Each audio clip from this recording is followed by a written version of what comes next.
Lipun channel bu miyeng tabiriba khwai tarabu channel asigi maikeidagi taramna okjari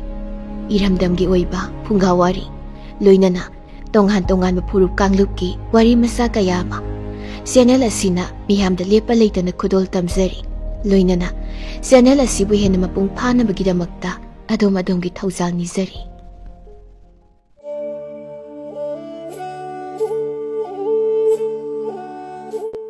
Miyam the Kudol Tamjari, Fungawari, Panji Maichou Taina Mamangida, Suba Nomba Yamna Tanba, Panji Saba Nupa Amalerami, Nupa Sina, Numit Kudingi, Upai Ama Natraga, Upai Ama Tauraga, Punsi Hingnanaba Hotney. Kungi Miyamna Su, Nupa Asibu, Panji Sabani, Asing Manati Haibasi, Kangbadigi, Kana Amatana Yengbiramdi. Maram aduna Panji Saba nupa adu nongma nongmagi wasilakpana saningai thakningai phauba magi amata laisilaktre nongmadi magi nupina yamna saungna Panji Saba nupa duda nganglaklammi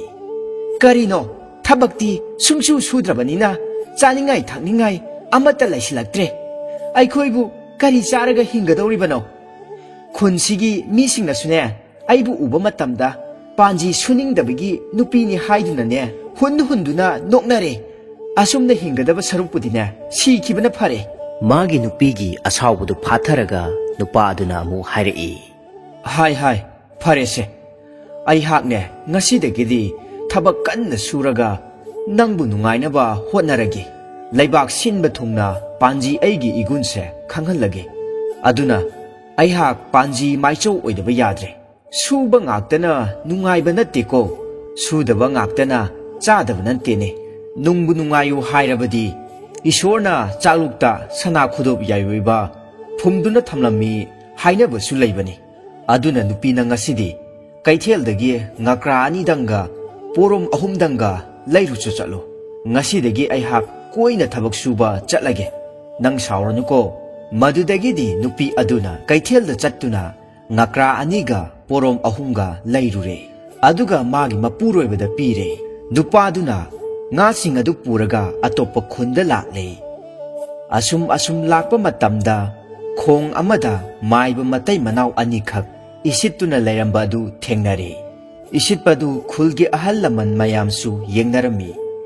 isitpa loiselakpa matamda khong aduda nga amata hek lairamdre madu uba matamda isitpa yenglamba sing aduna hairei Oja maiba, onthokpanida. Maiba su oijaraga nga laitaba kom asibu isiliba sibu karigino. Ibu ikaijadro asi haiduna ngangnei. Madu taba matamda maiba matai manau anido yamna ikaijarami. Tanjaduda Panji Saba aduna mana purakpa ngakra aniga porom ahungadu thangnana lairiba kom aduda lona thadarami. Aduga khong sitphamda lairiba miyamdigi mamangda maibaduda hanglai oja maiba ngabu ipa phabidabra matamduda khong sitpa yenglamba singduna amuk khumlai kadaidagi nganuda mahasoi thabak leitabigi aduk sitliba haibaduni ngakha amani kadi pharamgadra aikhoinadi sitlunu haijabani khong sing asi ngarang na sitkibada ngaibani nga leitabani phana kanna haijabani adubu maibu matai manau sinane aikhoina haibadu thajadabadagi aduk sitliba haibadunida matamduda Panji Saba aduna amuk hairei wabudi wabiram lagani adubu thangnabada lairiba kom macha masidanga sittuna yengbirabadi nga kharadi soidana phagadaba mali Panji Sabagi wadu taraga maiba matai manau aniduna amuk khumlai mahasoi ngabu lairamgadaba mandida Panji Saba aduna amuk hai oja maiba karimata chingnabiruganu ngadi soidana maphaganido yamdrabada awamandi soidana mag phangjagani haijariba ngasigi oina cheng hawai phaubadi leiba konagadoribani Panji Sabagi wadu taraga isitpa yenglamba sing aduna amuk hairei sakhangdaba mahasoi kanadabani wana nabani nga leiba hongnadene natte ꯆꯥꯎꯈ꯭ꯔꯕ ꯉꯥꯒꯤ ꯈꯣꯡ ꯑꯁꯤꯗ ꯐꯥꯎꯕ ꯉꯈꯥ ꯑꯃ ꯑꯅꯤ ꯈꯛ ꯅꯠꯇꯅ ꯐꯥꯗ꯭ꯔꯤꯕꯅꯤ ꯑꯗꯨꯅꯗꯤ ꯈꯣꯡ ꯃꯆꯥꯁꯤ ꯁꯤꯠꯄ ꯇꯥꯔꯕꯗꯤ ꯂꯣꯡ ꯈꯖꯤꯡ ꯑꯃ ꯑꯅꯤ ꯐꯥꯕ ꯅꯠꯇꯅꯗꯤ ꯉꯥ ꯀꯔꯤꯁꯨ ꯂꯩꯔꯣꯏꯗ ꯈꯣꯡ ꯁꯤꯠꯄ ꯌꯦꯡꯂꯝꯕ ꯃꯤꯌꯥꯝꯗꯨ ꯋꯥ ꯂꯥꯎꯅ ꯅꯣꯛꯂꯛꯏ ꯅꯣꯛꯂꯤꯕ ꯃꯌꯥꯝꯗꯨ ꯈꯥꯝꯂꯒ ꯄꯥꯟꯖꯤ ꯁꯥꯕ ꯅꯨꯄꯥꯗꯨꯅ ꯑꯃꯨꯛ ꯅꯥꯄꯜꯒ ꯂꯣꯏꯅꯅ ꯑꯁꯨꯝꯅ ꯍꯥꯏꯔꯛꯏ ꯃꯌꯥꯝ ꯄꯨꯝꯅꯃꯛ ꯑꯃꯨꯛꯇ ꯅꯣꯛꯄꯤꯈꯤꯅꯨ ꯑꯩꯍꯥꯛꯁꯨ ꯈꯨꯜ ꯑꯃꯒꯤ ꯑꯐꯥꯎꯕ ꯄꯥꯟꯖꯤ ꯃꯥꯏꯆꯧ ꯑꯃꯅꯤ ꯑꯣꯖꯥ ꯃꯥꯏꯕꯅ ꯋꯥꯅ ꯈꯣꯡ ꯁꯤꯠꯂꯒ ꯉꯥ ꯑꯃꯠꯇ ꯍꯦꯛ ꯐꯥꯗꯕꯁꯤꯗ ꯅꯨꯡꯉꯥꯏꯇꯕꯒꯤ ꯉꯥ ꯂꯩꯕ ꯈꯣꯡꯁꯤ ꯁꯤꯠꯂꯨ ꯍꯥꯏꯖꯕꯇꯅꯤ ꯃꯁꯤꯗ ꯃꯤꯌꯥꯝꯅ ꯑꯩꯕꯨ ꯀꯔꯦꯝꯅꯕꯤꯕ ꯑꯁꯤꯗꯤ ꯑꯩ ꯅꯨꯡꯉꯥꯏꯖꯗꯦ ꯇꯁꯦꯡꯅ ꯈꯣꯡ ꯃꯆꯥꯁꯤ ꯏꯁꯤꯠꯄ ꯃꯇꯝꯗ ꯉꯥ ꯐꯥꯗ꯭ꯔꯕꯗꯤꯅꯦ ꯑꯩꯍꯥꯛ ꯉꯛꯁꯦ ꯂꯩꯕꯥꯛ ꯇꯥꯕꯤꯒꯦ ꯈꯣꯡ ꯑꯁꯤꯗ ꯂꯩꯒꯗꯕ ꯉꯥꯁꯤꯡꯒꯤ ꯃꯃꯤꯡ ꯃꯁꯤꯡ ꯐꯥꯎꯕ ꯍꯦꯛ ꯍꯥꯏꯕꯤꯒꯦꯍꯦ ꯑꯩꯅ ꯍꯥꯏꯔꯤꯕꯁꯤꯗ ꯁꯣꯏꯔꯕꯗꯤ ꯃꯤꯌꯥꯝꯅ ꯄꯤꯅꯤꯡꯕ ꯆꯩꯔꯥꯛꯇꯨ ꯍꯦꯛꯇ ꯄꯤꯕꯤꯕ ꯌꯥꯒꯅꯤ ꯋꯥꯗꯨ ꯇꯥꯕ ꯃꯇꯝꯗ ꯃꯤꯌꯥꯝꯗꯨ ꯉꯥꯏꯍꯥꯛꯇꯤ ꯇꯨꯃꯤꯟ ꯂꯩ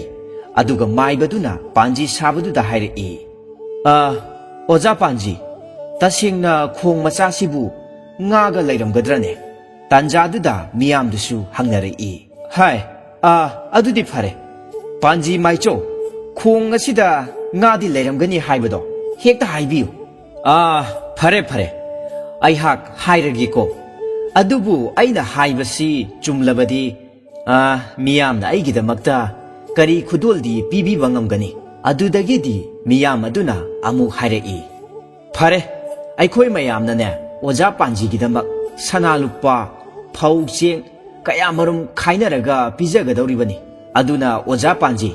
ꯍꯧꯖꯤꯛ ꯈꯣꯡ ꯑꯁꯤꯗ ꯂꯩꯔꯝꯒꯗꯕ ꯉꯥꯁꯤꯡ ꯑꯗꯣ ꯑꯣꯖꯥ ꯄꯥꯟꯖꯤꯅ ꯍꯥꯏꯕꯤꯔꯣ ꯐꯔꯦ ꯑꯗꯨꯗꯤ ꯃꯤꯌꯥꯝ ꯄꯨꯝꯅꯃꯛ ꯉꯥꯡꯅꯈꯤꯕ ꯋꯥꯐꯝꯗꯤ ꯉꯥꯛꯅꯁꯤꯀꯣ ꯍꯧꯖꯤꯛ ꯈꯣꯡ ꯃꯆꯥꯁꯤ ꯁꯤꯠꯄ ꯃꯇꯝꯗ ꯉꯀ꯭ꯔꯥ 2 ꯑꯗꯨꯒ ꯄꯣꯔꯣꯝ 3 ꯑꯗꯨꯒ ꯉꯈꯥ 4-5ꯒꯗꯤ ꯂꯩꯔꯝꯒꯅꯤ ꯄꯥꯟꯖꯤ ꯃꯥꯏꯆꯧꯗꯨꯅ ꯑꯁꯨꯝꯅ ꯅꯥꯄꯜ ꯇꯧꯔꯒ ꯍꯥꯏꯔꯛꯂꯝꯃꯤ ꯑꯗꯨꯗꯒꯤꯗꯤ ꯈꯣꯡꯗꯨ ꯃꯥꯏꯕ ꯃꯇꯩ ꯃꯅꯥꯎ ꯑꯅꯤꯅ ꯃꯤꯌꯥꯝ ꯃꯃꯥꯡꯗ ꯁꯤꯠꯂꯒ ꯌꯦꯡꯕ ꯃꯇꯝꯗ ꯉꯀ꯭ꯔꯥ 2 ꯄꯣꯔꯣꯝ 3 ꯑꯗꯨꯒ ꯉꯈꯥ ꯈꯔ ꯂꯩꯔꯝꯕ ꯑꯗꯨ ꯐꯥꯔꯦ ꯑꯗꯨꯗꯒꯤꯗꯤ ꯃꯤꯌꯥꯝ ꯑꯃꯗꯤ ꯃꯥꯏꯕ ꯃꯇꯩ ꯃꯅꯥꯎꯗꯨ ꯑꯉꯛꯄ ꯍꯥꯏꯕꯗꯨ ꯄꯣꯛꯂꯝꯃꯤ ꯄꯥꯟꯖꯤ ꯃꯥꯏꯆꯧ ꯑꯗꯨꯕꯨ ꯉꯝꯈꯩ ꯂꯩꯇꯅ ꯊꯥꯒꯠꯅꯔꯝꯃꯤ ꯑꯗꯨꯒ ꯉꯁꯤ ꯑꯍꯤꯡꯗꯤ ꯃꯥꯏꯕꯒꯤ ꯌꯨꯝꯗ ꯂꯦꯛꯄꯤꯔꯣ ꯍꯌꯦꯡ ꯉꯟꯅ ꯍꯟꯕ ꯅꯪꯅꯅꯕ ꯁꯅꯥ ꯂꯨꯄꯥ ꯐꯧ ꯆꯦꯡ ꯄꯤꯖꯔꯒꯦ ꯍꯧꯖꯤꯛꯀꯤꯗꯤ ꯊꯦꯡꯂꯕꯅꯤꯅ ꯌꯨꯝꯗ ꯍꯟꯅꯔꯁꯤ ꯍꯥꯏꯗꯨꯅ ꯃꯤꯌꯥꯝꯗꯨ ꯂꯣꯏꯅ ꯀꯥꯏꯅꯈ꯭ꯔꯦ ꯄꯥꯟꯖꯤ ꯃꯥꯏꯆꯧꯗꯨ ꯃꯥꯏꯕꯒꯤ ꯃꯌꯨꯝꯗ ꯂꯦꯛꯃꯤꯟꯅꯔꯒ ꯈꯣꯡꯗꯒꯤ ꯐꯥꯔꯛꯄ ꯉꯥꯁꯤꯡ ꯑꯗꯨ ꯊꯣꯡꯂꯒ ꯆꯥꯃꯤꯟꯅꯅꯕ ꯊꯧꯔꯥꯡ ꯇꯧꯈ꯭ꯔꯦ ꯑꯗꯨꯕꯨ ꯄꯥꯟꯖꯤ ꯃꯥꯏꯆꯧ ꯑꯗꯨꯒꯤ ꯃꯊꯃꯣꯏꯗꯗꯤ ꯃꯍꯥꯛꯅ ꯇꯧꯈꯤꯕ ꯊꯣꯛꯇꯨ ꯈꯪꯅꯔꯛꯀꯗ꯭ꯔꯥ ꯍꯥꯏꯅ ꯃꯋꯣꯟ ꯈꯜꯂꯝꯃꯤ ꯁꯣꯝꯗꯅ ꯈꯣꯡ ꯁꯤꯠꯄ ꯌꯦꯡꯂꯝꯕ ꯃꯤꯌꯥꯝꯗꯨ ꯃꯌꯨꯝꯗ ꯍꯟꯅꯔꯕꯒꯤ ꯃꯇꯨꯡꯗ ꯁꯅꯥ ꯂꯨꯄꯥ ꯐꯧ ꯆꯦꯡ ꯀꯌꯥꯃꯔꯨꯝ ꯈꯥꯏꯅꯔꯒ ꯃꯗꯨ ꯄꯨꯔꯛꯂꯝꯃꯤ ꯑꯗꯨꯒ ꯄꯥꯟꯖꯤ ꯃꯥꯏꯆꯧꯗꯨꯗ ꯀꯠꯂꯝꯃꯤ ꯄꯥꯟꯖꯤ ꯃꯥꯏꯆꯧꯗꯨꯗꯤ ꯃꯥꯏꯕ ꯈꯣꯡ ꯁꯤꯠꯄꯒꯤ ꯃꯌꯨꯝꯗ ꯉꯀ꯭ꯔꯥ ꯑꯃꯗꯤ ꯄꯣꯔꯣꯝꯗꯨ ꯊꯣꯡꯂꯒ ꯆꯥꯔꯕꯒꯤ ꯃꯇꯨꯡꯗ ꯑꯍꯤꯡ ꯑꯗꯨꯃ ꯌꯥꯔꯦꯛꯂꯒ ꯑꯗꯨꯃꯛ ꯃꯌꯨꯝꯗ ꯍꯟꯈ꯭ꯔꯦ ꯄꯥꯟꯖꯤ ꯃꯥꯏꯆꯧꯒꯤ ꯂꯥꯏꯐꯥꯎꯗꯨ ꯑꯁꯨꯝ ꯁꯟꯗꯣꯛꯈꯤꯕꯗꯒꯤ ꯂꯩꯕꯥꯛꯇꯨꯒꯤ ꯅꯤꯡꯊꯧꯒꯤ ꯅꯥꯀꯣꯡ ꯌꯧꯈ꯭ꯔꯦ ꯃꯇꯝ ꯈꯔꯗꯤ ꯄꯥꯟꯖꯤ ꯃꯥꯏꯆꯧꯗꯨ ꯃꯥꯒꯤ ꯅꯨꯄꯤꯗ ꯁꯅꯥ ꯂꯨꯄꯥ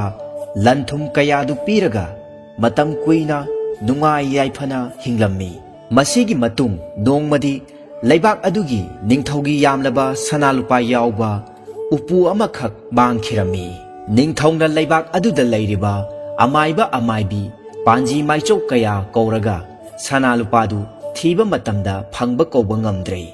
ꯃꯃꯩꯊꯪꯗ ꯄꯥꯟꯖꯤ ꯃꯥꯏꯆꯧ ꯀꯧꯕ ꯌꯥꯝꯅ ꯆꯨꯝꯕ ꯏꯁꯤꯡ ꯃꯅꯨꯡꯗ ꯂꯩꯕ ꯉꯥ ꯐꯥꯎꯕ ꯃꯁꯤꯡ ꯍꯥꯏꯕ ꯉꯝꯕ ꯅꯨꯄꯥ ꯑꯃꯈꯛ ꯂꯩ ꯍꯥꯏꯕꯗꯒꯤ ꯑꯉꯝꯕꯁꯤꯡꯅ ꯄꯥꯎ ꯇꯥꯅꯔꯛꯄꯗꯒꯤ ꯅꯤꯡꯊꯧꯗ ꯃꯗꯨ ꯇꯝꯂꯝꯃꯤ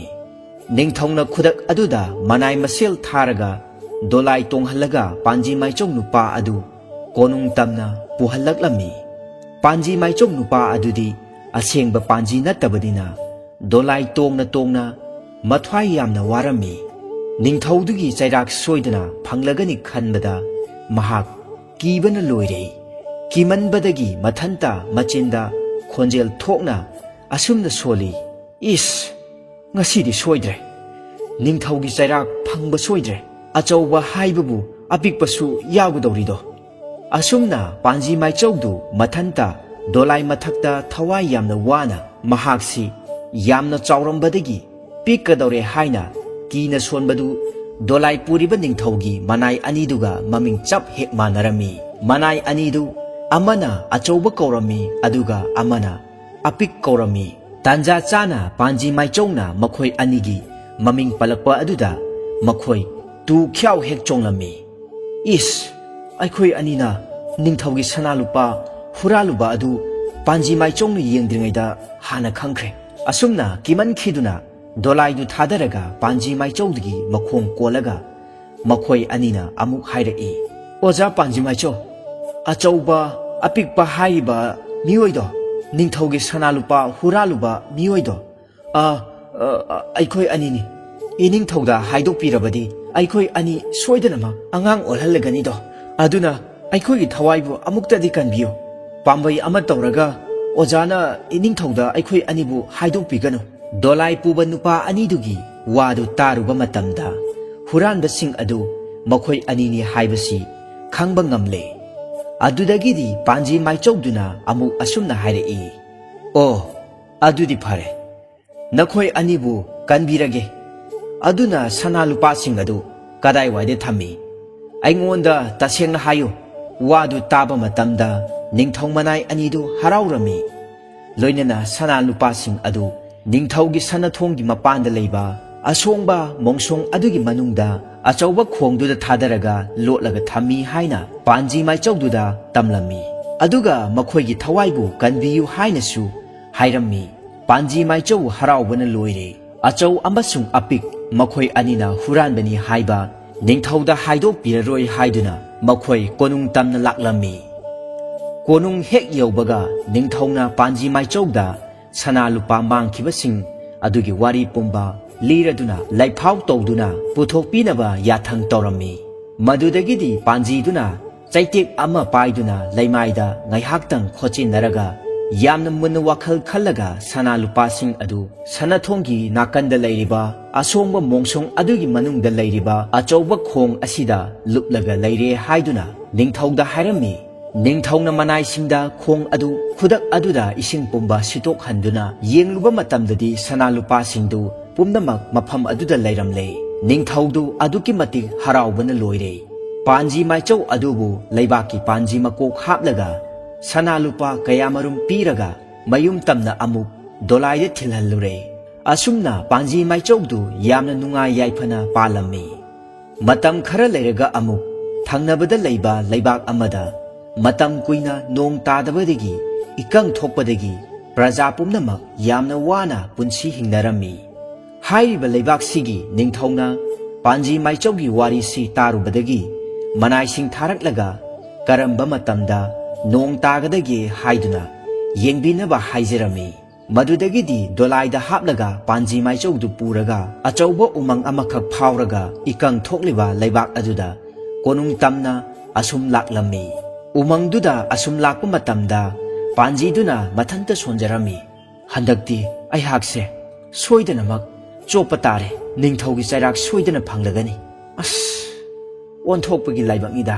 ꯑꯁꯨꯝꯅ ꯃꯍꯥꯛ ꯊꯋꯥꯏ ꯌꯥꯝꯅ ꯋꯥꯔꯝꯃꯤ ꯑꯗꯨꯅ ꯎꯃꯪ ꯑꯁꯤꯗ ꯂꯣꯠꯂꯒ ꯂꯩꯍꯧꯔꯒꯦ ꯍꯥꯏꯅ ꯈꯟꯕꯗꯒꯤ ꯄꯥꯟꯖꯤ ꯃꯥꯏꯆꯧꯅ ꯍꯥꯏꯔꯛꯂꯝꯃꯤ ꯅꯤꯡꯊꯧ ꯃꯅꯥꯏꯁꯥ ꯑꯩ ꯎꯃꯪ ꯑꯁꯤꯗꯒꯤꯅꯦ ꯂꯥꯏ ꯈꯨꯔꯨꯝꯕꯗ ꯆꯪꯒꯗꯕ ꯍꯤꯗꯥꯛ ꯑꯃꯇꯪ ꯍꯦꯜꯂꯛꯈꯤꯒꯦ ꯑꯩꯕꯨ ꯉꯥꯏꯔꯝꯃꯨꯀꯣ ꯑꯁꯤ ꯍꯥꯏꯔꯒ ꯃꯍꯥꯛ ꯎꯃꯪ ꯃꯅꯨꯡꯗ ꯆꯪꯈ꯭ꯔꯒ ꯑꯆꯧꯕ ꯂꯣꯛꯅꯨꯡ ꯑꯃꯗ ꯂꯣꯠꯇꯨꯅ ꯂꯩꯈ꯭ꯔꯦ ꯂꯣꯛꯅꯨꯡꯗꯨꯗ ꯍꯪꯉꯣꯏ ꯃꯇꯩ ꯃꯅꯥꯎ ꯑꯅꯤꯈꯛ ꯋꯥꯔꯤ ꯁꯥꯟꯅꯕꯗꯨ ꯄꯥꯟꯖꯤ ꯑꯗꯨꯅ ꯇꯥꯍꯧꯔꯝꯃꯤ ꯍꯪꯉꯣꯏ ꯂꯥꯕꯗꯨꯅ ꯍꯪꯉꯣꯏ ꯑꯃꯣꯝꯗ ꯑꯁꯨꯝꯅ ꯍꯥꯏꯔꯝꯃꯤ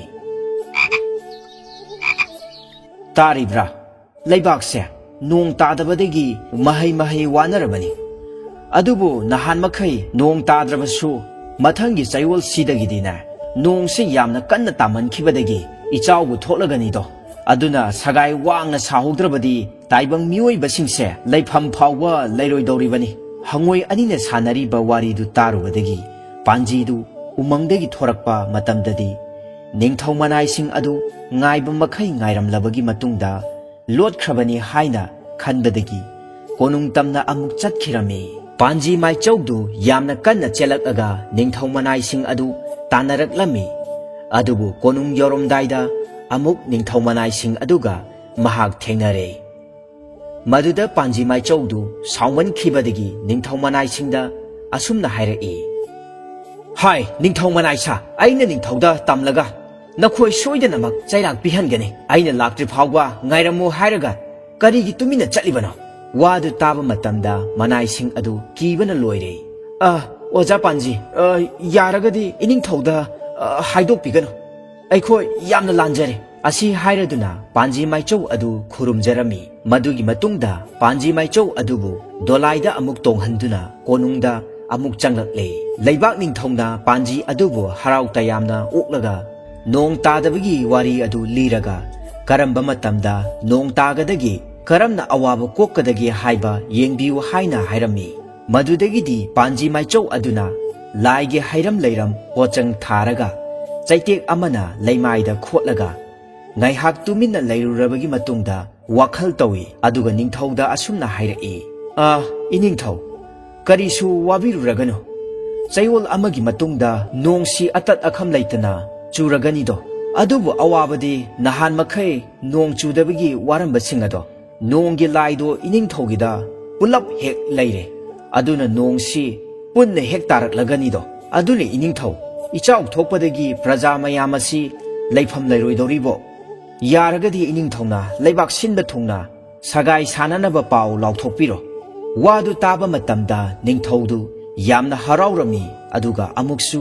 ichaugi wai khudakta manai machel tharaga leibak paujel piraga sagai sahalami masigi matungda chayol ama hek phabaga nongna mit mai pangba ngamdaba makhai chutharaklami panji mai chaugi wahai sing adu loinamak chumba aduda ningthau adu aduki matik penbadigi sana lupa kaya marum piraga leibak tugi panji mako haplaga dolai tong halaga amu mayumda thinbire asumna suningdaba atanba lairaba panji saba nupa adu mahaki wakhal loksing kaya marum puthoklaga magi sinphamda kanna honabadagi laina chanbibadagi aphawwa panji mai chau haibadu oiba ngamkhi asumna masana pamjaba lambida hotnababu leptrabadi mahai soidana chai hawjik amuk mayam punna taminarasi ngangbi tongi loksing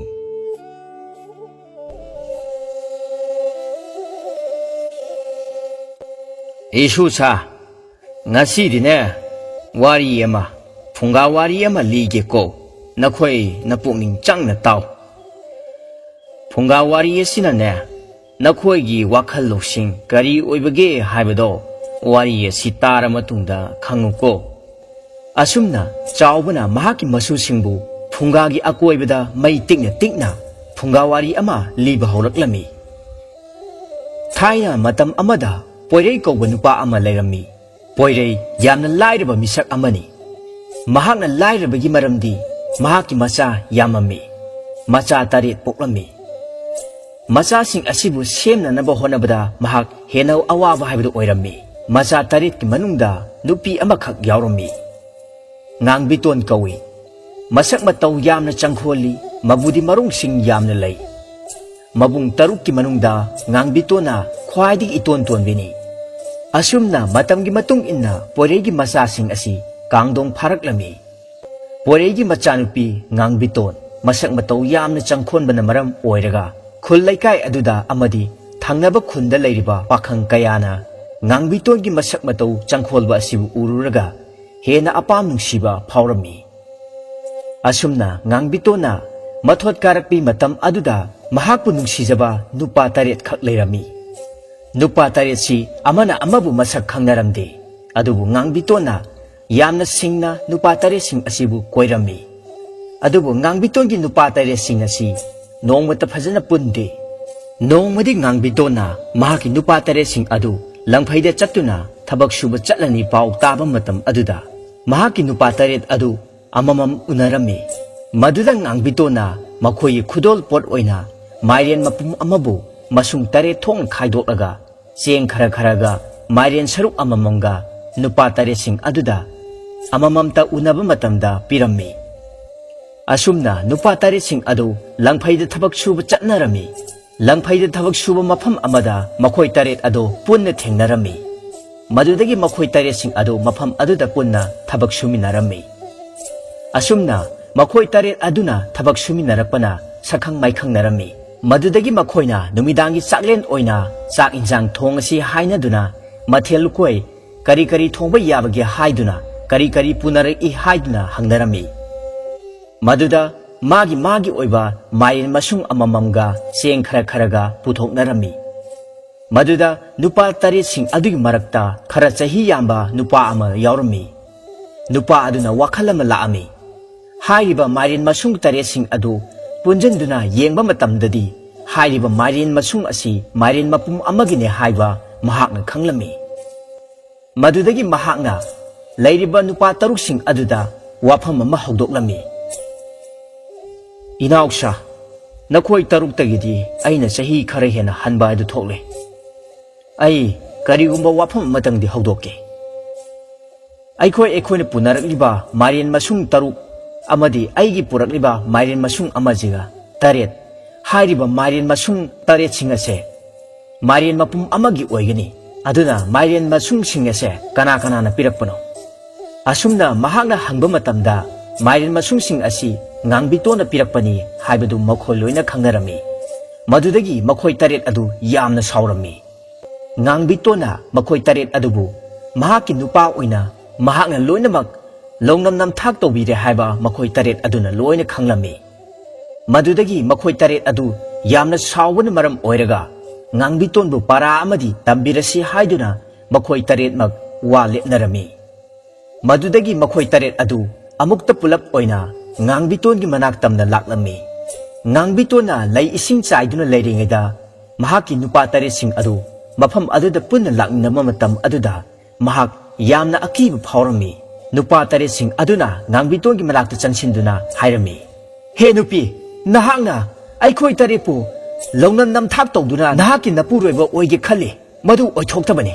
Aduna aikhoi taret mak arepa wafam ama lepnarabani. Madudi nahakpu aikhoina mikup asida hatoklani haiduna waretnarabani. Nupa taret adugi wadu taba matamda ngangbiton yamna akiba phawrami. Madudagi mahakna wakhalda loksing ama puthoklammi. Ibung taret nakhoi saubikhino karisu leitabi nupi macha aibu nakhoi taret na hatpadi araiba thabakni. Adubu ai soidana sirgane haibase ai isana yajarege. Adubu tawbatabu aina sidringe mikupta nakhoi taret pu chak amukta kongjakhige. Haungna mathilukoi kaya ama sillangduna nakhoi pija pithak tawramlaga nakhoi taret magna aibu hartene haibado ai isana yajarege. Hayengdi ibung taret mak nachanna chak kaujage. Asumna ngangbitoni wafam aduda nupa taret mak adusu yarami. Mathangi nonganbada ngangbitoni mayumda nupa taret mak adu laklami. Ngangbitona mathelukoi hauraba kayama thong thaktuna tawrami. Hairiba mathelukoi sing aduda mahakna hu hapchelami. Madudagi mahakna mathelukoi sing adu nupa taret aduda pijarami. Nupa taret aduna saksing asi samin thakminasi haiduna ngangbitona su hairami. Maduda ngangbitona asumna khumlami. Ibung nakhoi seba hana phangjakhige. Nakhoi taret maki awat apa nachan hapcharakhige. Aduga ibung khoina saba loiraga nachan amuk chajage. Asi haiduna ngangbitona loksing puthoktuna wa thaidoklami. Asumna ngangbitona thongliba mathelukoi hu yaurba sing adu saruba thakubadagi nupa taret sing adu khudakta sirami. Matam aduda thangnaba khul adomdagi nupa amakhak sing chalubagi halakpa mali. Mahangna sing chaluba adu makoktagi thongdaraduna makhara thamlaga ware haiduna pothaduna leirami. Nupa aduna asumna pothaduna leiringaida ngangbitona urami. Madudagi ngangbitona nupa adugi manakta changsinduna wa ama hogdoklami. Ibung nahakna sing chalubado nachan khajikta leijahoge. Madudagi sing chaba nupa aduna su yarami. Sing ase aduna ibungna aigi yum phawbutang thinbirao asumna ngangbitoni matung inaraklami sing chanba nupa aduna madudagi ngangbitona wafam amasu hawdoklami